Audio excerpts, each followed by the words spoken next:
জাতি-মাটি ভেটিক উদ্দেশ্যে সদনত মুখ্যমন্ত্ৰীৰ উদাত্ত ভাষণ খিলঞ্জীয়াৰ অধিকাৰ সুৰক্ষাৰ বাবে কেইবাটাও পদক্ষেপ গ্ৰহণৰ কথা ঘোষণা মুখ্যমন্ত্ৰীৰ AIUDF কংগ্ৰেছক সমৰ্থনৰ বাবে সদনত মুকলি আহ্বান মুখ্যমন্ত্ৰীৰ আপোনালোকৰ কোনো ক্ষতি নহয় মাত্ৰ খিলঞ্জীয়াই কেইটামান দিন জীয়াই থকাৰ বাবে আমাৰ এই সংগ্ৰাম আমাৰ সকলো গ'ল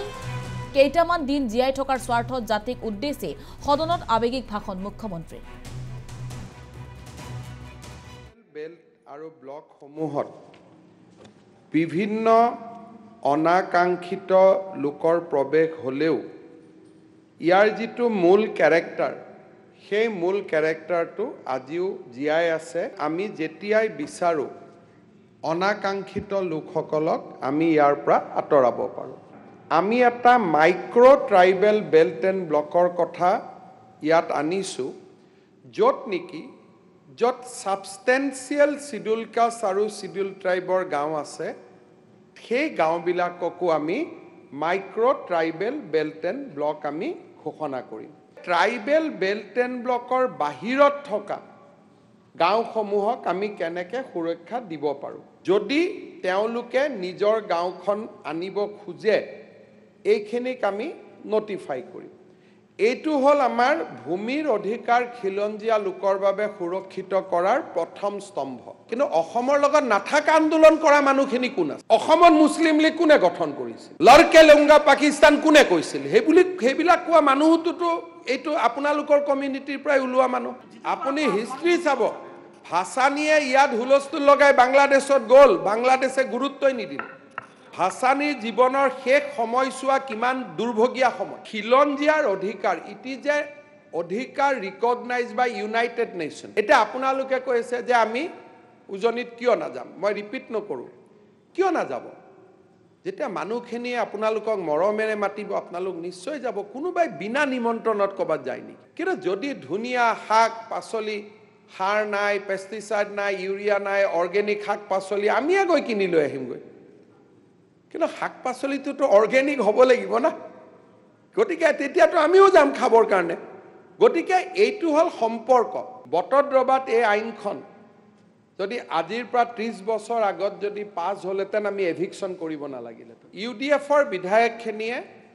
কংগ্ৰেছৰ বিধায়কখিনিয়ে যদি এইবিলাক কথাত সমৰ্থন কৰি থাকে তেলে আপোনালোকে দেখিব আপোনালোকক মানুহে আদৰি ল'ব যেতিয়া আপোনালোকে মুকলি মনে যদি আজি প্ৰস্তাৱ দিয়ে যে বৰদুৱা সত্ৰত 5 কিলোমিটাৰ কিয় কৰিছে স্যাৰ আপুনি ইমান কনজুস 10 কিলোমিটাৰ কৰক তেতিয়া আপোনালোকক ইমান মানুহে ভাল পাব নহয় মই বুজাব নোৱাৰো মোক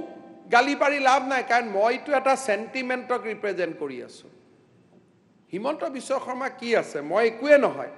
মই এটা লুপ্ত হ'ব পৰা এটা সভ্যতাক মই প্ৰতিনিধিত্ব কৰি ইয়াত কথা কৈ আছো জাকিৰ হুছেইন ডাঙৰীয়া যে আপোনালোকে জিন যাব খুজিছে এই মাটি যদি জিন যাব খুজিছে কিছু এৰিব লাগিব কত্তৰতা যদি কৰি থাকে তেতো জিন যাব নোৱাৰিব সদায় কনফ্লিক্ট হ'ব এটা কংগ্ৰেছৰ যিখিনি আমাৰে কমিউনিটিৰ মানুহ তেওঁলোকে যি কৈ আছে ভোটৰ কাৰণে কৈ আছে ব্যক্তিগতভাৱে তো ঘৰত উল্টাই কয় যে দাদা ভাল কৰিলে বুলি এটা লুপ্ত হ'ব খোজা সভ্যতাৰ মানুহখিনিয়ে কিছুদিন জীয়াই থকাৰ সংগ্ৰাম কৰিব খুজিছে আমি কেইদিনমান যেন আৰু বাছি থাকো মমদাল নুমুৱাৰ আগতে আমি অলপ জ্বলিব খুজিছো আৰু এইখিনি কথা মই গৌৰৱেৰে কোৱা নাই মই চকু পানী পেলাই কৈছো যে লুপ্ত হ'ব পৰা এটা জাতীয় অসম বিধানসভাত চিঞৰি কেইদিনমান জীয়াই থকাৰ অধিকাৰ বিচাৰিছে আৰু কেইদিনমান জীয়াই থকাৰ অধিকাৰ বিচাৰিছে ধুবুৰী গ'ল গোৱালপাৰা গ'ল বৰপেটা গ'ল দৰং গ'ল নগাঁও গ'ল মৰিগাঁও গ'ল মানে মাটি বাৰীবোৰ গুচি গ'ল সেইকাৰণে মই বাৰে বাৰে কৈ আছো যে এটা লুপ্ত হ'ব পৰা জাতি আপোনালোকে আমাৰ লগত আগ্ৰাসী নহব আমি জীয়াই থকাৰ এটা সংগ্ৰাম কৰি আছো যে কেনেকৈ আৰু কেইদিনমান জীয়াই থাকিব পাৰো লাজ লাগিব লাগে আপোনালোকক লাজ লাগিব লাগে প্ৰটেষ্ট কৰক ইতিহাসে আপোনালোকক কেনেকৈ চাব কংগ্ৰেছক 21 চনৰ সেন্সাস ফিগাৰ ওলোৱাৰ পিছত আপোনালোকে নিজে দুখ কৰিব 21 চনৰ সেন্সাস ফিগাৰ ওলোৱাৰ পিছত ইয়াৰ গাত অসমীয়া তেজ নাই আৰু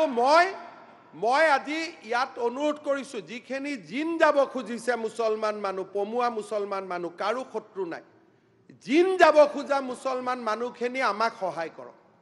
আমি একো আপোনালোকৰ পৰা কাঢ়িব খোজা নাই যি আছে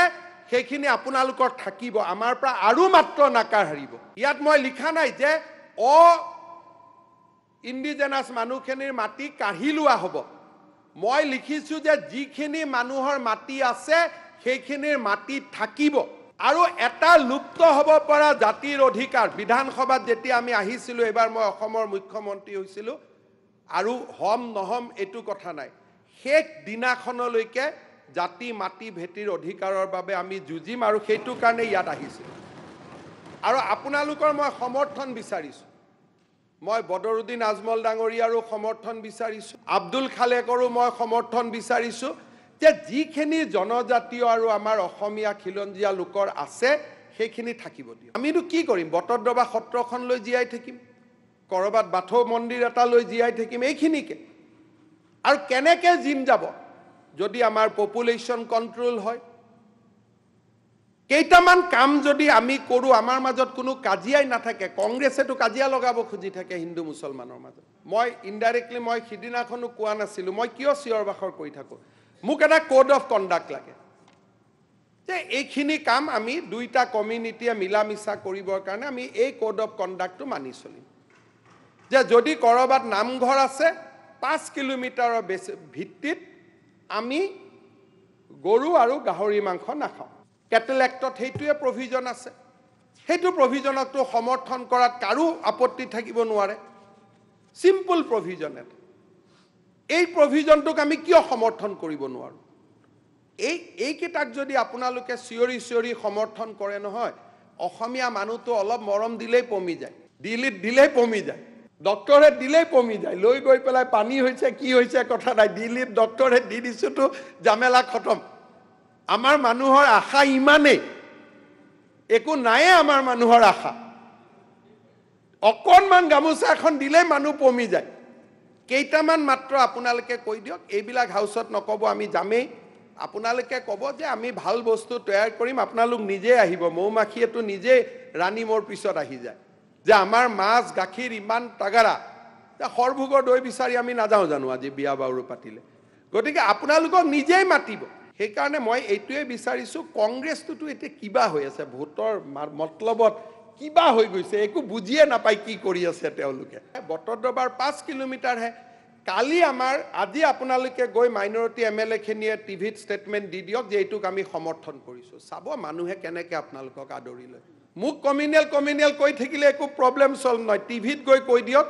যে বৰপেটা বটদ্ৰবা সত্ৰৰ সংৰক্ষণৰ কাৰণে চৰকাৰে যি প্ৰস্তাৱ আনিছে তাত আমাৰ মুকলিমূৰীয়া সমৰ্থন আছে কালিৰ পৰা অসমত হিন্দু মুছলমান মিয়া বাংলাদেশী শব্দবিলাকে নোহোৱা হৈ অকণমান আপোনালোকে আমাক সমৰ্থন কৰক কেইটামান ইছ্যুত কোনো ক্ষতি নহয় ইমান ভূখণ্ড আছে 78,000 স্কোয়াৰ কিলোমিটাৰ একো ক্ষতি নহয় কাৰ্বিএলক থাকিব দিয়ক বড়োক থাকিব দিয়ক মিচিঙক থাকিব দিয়ক কেইটামান নামঘৰ মন্দিৰ থাকিব দিয়ক মেটাৰ ইজ ৰিজল্ভ এতিয়া আপোনালোকে মোক চাব যে কতো মই মুছলমান মানুহ এজন দেখিলেও খাবতি লওঁ মোৰ কোনো ফিলিঙে নাই কিন্তু যিখিনি য'ত মই দেখিছোঁ যে এই কথাখিনিয়ে এটা জাতিক নোহোৱা কৰি দিব তাততো ষ্টেণ্ড দিব লাগিব না তাত যদি ষ্টেণ্ড নিদিওঁ মোৰ নামটো দেৱব্ৰত শইকীয়াৰ দৰে এতিয়া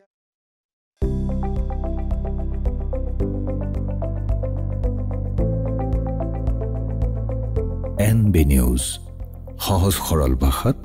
নৱভাৰতৰ কথা